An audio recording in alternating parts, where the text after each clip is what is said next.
So, we've got a small box today.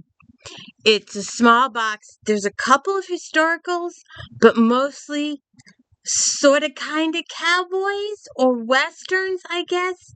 It's a small box. There might be some more next week, but right now, this is all that's in this box for this week. And there's not many. It's a small box. So, this is the D. Louise book series. I'm Christina, KIRSTINA. This is where I read books, talk about books, no special effects, no demons, none of that fancy stuff going on here. And Sundays is unboxing day. So, and I don't know what's in these boxes when they're delivered to me. I get delivered all these boxes, and I have absolutely no idea what's in them until I get them in the house and start unboxing them. So I'm unboxing them with you. I'm sharing my excitement and my enthusiasm. I love unboxing.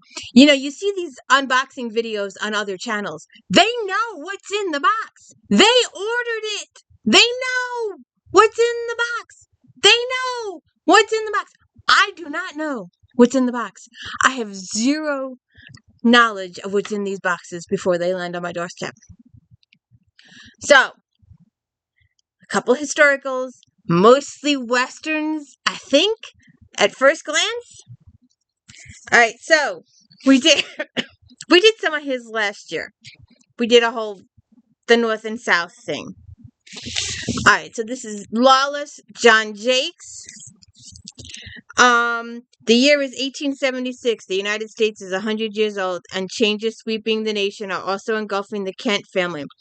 The strong voice of Gideon Kent sounds clearly from New York slums as he denounces the exploiters of common working men. Then he earns the hatred of one of America's most powerful and unscrupulous industrialists. Thousands of miles away in the frontier towns of Abilene and Deadwood, Jeremiah Kent's love affair with violence draws him ever closer to his predicted doom. Meanwhile, against the background of Paris during the turbulence of the Franco-Prussian War, Matthew Kent must confront the painful choice between the art he believes in and the woman he loves. Book 1.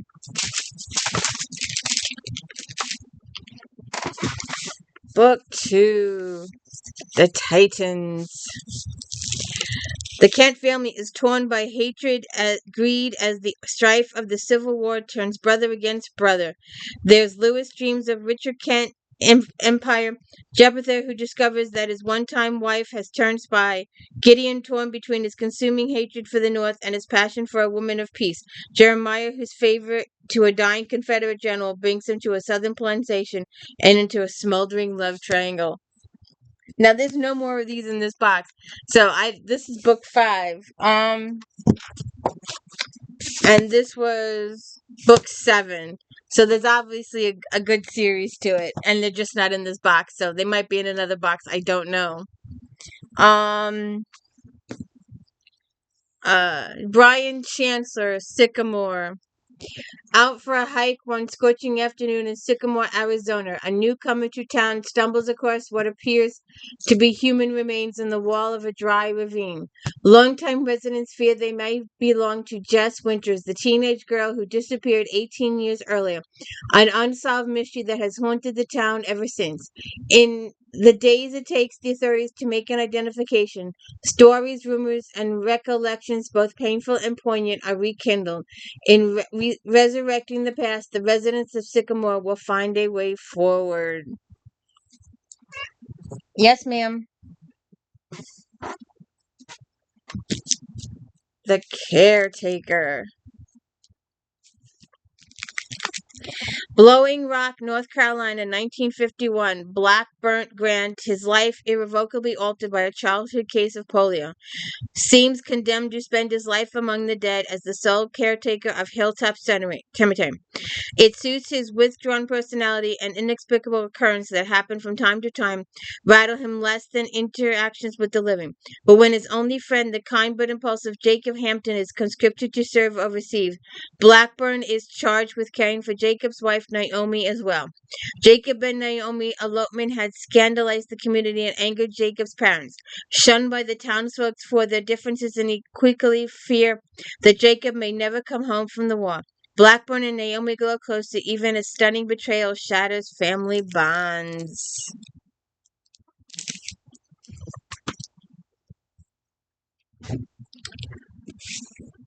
The Blaze of Noon. Tom Champlin, after recovering from a rattlesnake bite in southwestern desert with the help of friendly Chimera Indian named Quanto, the prospector Dan Morrow is heading north for the border. Quanto warns him in the limited words and gestures that they use to communicate of Apaches to the north and bandits everywhere. On the trail, Morrow comes upon the ruins of an abandoned mission. He cannot know that he has stumbled on into a search for a legendary gold deposit and that he is being stalked by two Apaches or the Quantico still has his back. That sounds good. Get over here. Come here. Come here. You want to come over here? Come over here. Smoke. She's screaming at me. And now she's sitting here looking at me. You gonna come over here? I gotta just get through this box. You gonna come here? Come here. Come here. Come here. Come here. I know. Come here. Go ahead. Go ahead.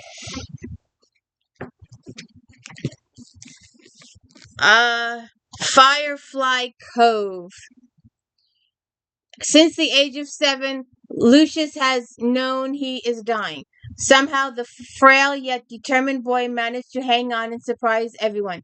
Lucius not only survived the development, he thrived, turning a small car dealership into a successful chain. But now at 28, his time is finally running out. So he's returning to the one place he's never ever felt happy, near the only woman he's ever truly wanted, the California seaside of Miramar Bay. Jessica was the only daughter of the dentist in the town. An ardent reader and fan of Jane Austen, she was able to follow in her father's footsteps as he desired. But Jessica preferred the simple things in life, a trait that captivated Lucius from the moment he arrived in town on business. Her carefree approach to living and playful quick wit were a breath of fresh air to a man who devoted all his time to work. They were complete opposites and perfect complements. Soon they were falling head over heels, but Lucius pulled away to spare her the pain of his inevitable fate. Now, after all this time, he won't put her through that again, and whatever happens with Jessica or anyone sharing his journey, he's going to make each moment count. Well, maybe give her that choice, huh? Maybe give her that choice. You know, I hate these ones where they, make that choice without the other person knowing. Shoot. Okay. Tombstone. The Earp Brothers, Doc Holliday, and the Vendetta Ride from Hell. Where are you going? On the afternoon of October 26, 1881, 9 men clashed in what would be known as the most famous shootout in American frontier history, the fight at the OK Corral in Tombstone, Arizona. 30 bullets were exchanged in 30 seconds, killing 3 men and wounding 3 others. Best-selling author Tom CLAVIN peers behind the decades of legend surrounding the story of Tombstone to reveal the true story of the drama and the violence that made it famous. CLAVIN also digs deep into the vendetta ride that followed the tragic gunfight and an act that solidified the myth of Wild Earp.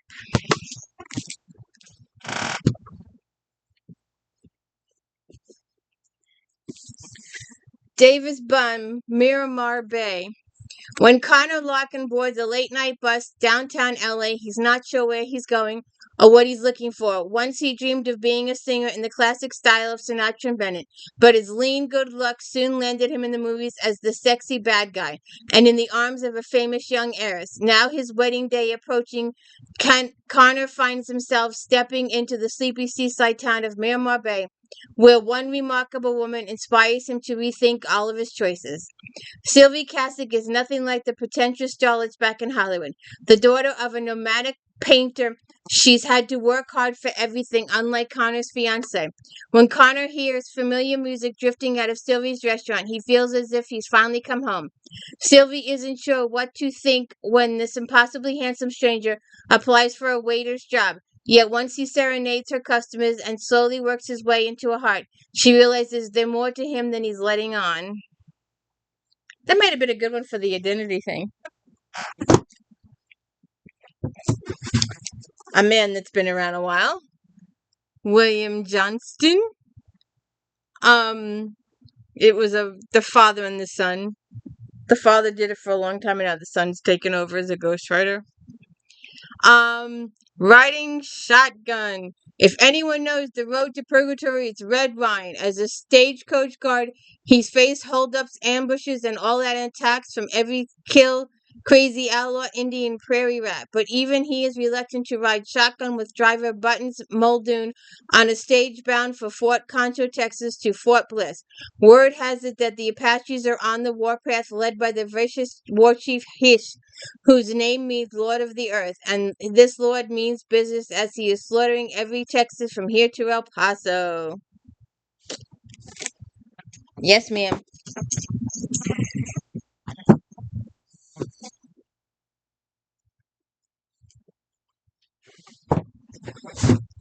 I think this qualifies more as a cozy. Let's look. The Black TOLTS. William MacLeod RAINE.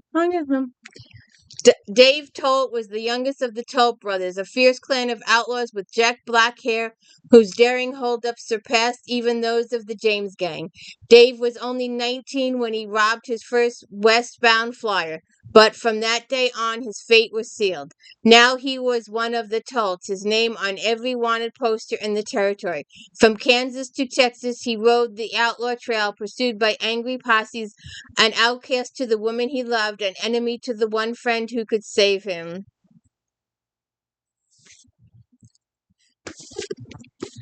Ray Hogan, the Hellborn. Ben Skitt, warden of the Arizona Territorial Penitentiary, and instituted new rehabilitation program. Then an open house for the governor is spoiled by a breakout and the killing of a guard and 2 inmates by convict Ruth Houston, a notorious outlaw. His escape is followed by a bloodbath of further killings and the abduction of a young girl. Skirt vows to kill Houston instead of returning him to justice, but more blood must be shed before warden and killer have their final showdown.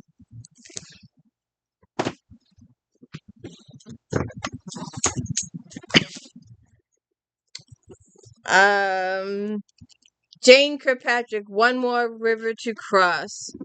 In 1844, 2 years before the Donner Party, the Stevens Murphy Company led Missouri to be the first wagons in California through the Sierra Nevada mountains. Mostly Irish Catholics, the party sought religious freedom and education in the mission-dominated land and enjoyed a safe journey until October, when a heavy snowstorm forced difficult decisions. The first of many for young Mary Sullivan, newlywed Sarah Montgomery, the widow Ellen Murphy, and her pregnant sister-in-law Melissa. When the party separates in 3 directions, each risks losing those they love and faces the prospect of learning that adversity can destroy or define. 2 women and 4 men go overland around Lake Tahoe. 3 men stay to guard the heaviest wagons, and the rest of the party, including 8 women and 17 children, huddle in a makeshift cabin at the head of the Yuba River, waiting for rescue or their deaths.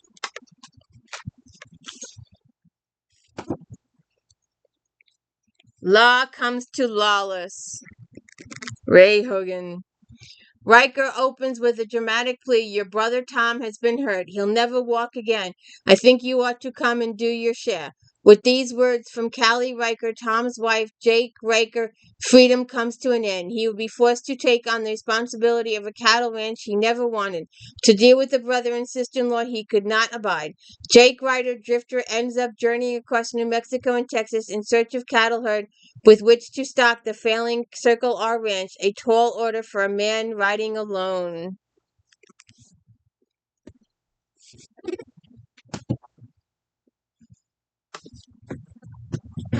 Ah. Ow. Oh, sorry. Sorry. Okay.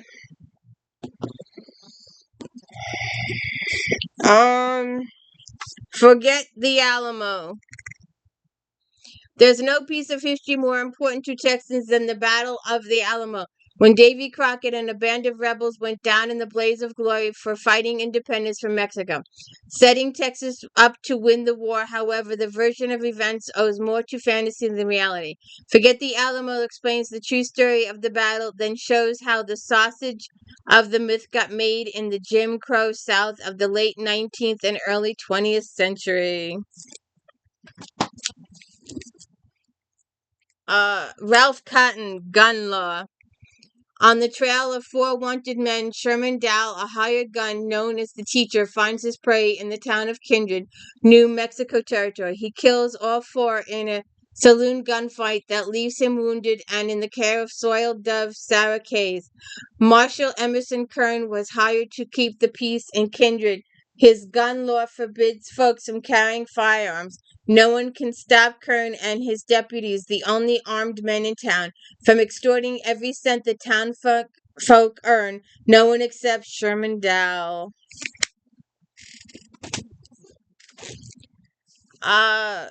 Canyon Rattlers. Black Desmond was a swashbuckling, dashing figure, one of the most brutal and murderous the Southwest has ever known. Now he has transferred his rustling, robbing, and killing operations to a sparsely settled area of Montana, and it's there that he meets his match in Sheriff Wister and his posse.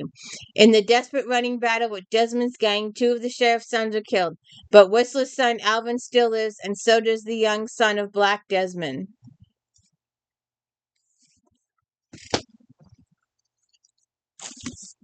I'm not sure if this qualifies. I have no idea. The Road to Wellville. The year is 1907, and the boon town of Battle Creek, Michigan, is attracting a formidable array of visitors. The rich, preposterously rich, and the merely famous from California, Chicago, New York, and even Europe. What draws them to this place and what inspires them to trade in their steaks and oysters, their martinis and champagne, for a diet of bran and yogurt and a regimen of 5 enemas a day? Alright, let's just skip that one. Sorry, I just didn't. And our final one. Well, actually, there's 2 more. No. One more. Final one. ELMER, KELTON. In Pecos Crossing, young cowboy Johnny Fristo and Spec Quitman have worked 6 months for a hawk-faced cowman named Laramore and are eager for payday and the chance to get away from the winter camp on Devil River of West Texas. The dream of card play and whiskey are shattered when Laramore refuses to pay up. But determined to claim their pay, Fristo and Quitman track Lerman down. The gunfight between the boys and the rancher claims an innocent life. Cora Haggard, wife of former Texas Ranger Millen Haggard. Haggard's vow of vengeance to get Fristo and Quitman and Lau will play out. There you go. There's our box of westerns. Did you see anything good? They're all going to the charity. This is a new charity to me. And apparently they sell all this stuff and then they help children clothing and medicine and all that kind of stuff. I don't know the particulars, but they've been really good. We've been alternating between the 4 different charities. So we'll see what happens. Have a good one.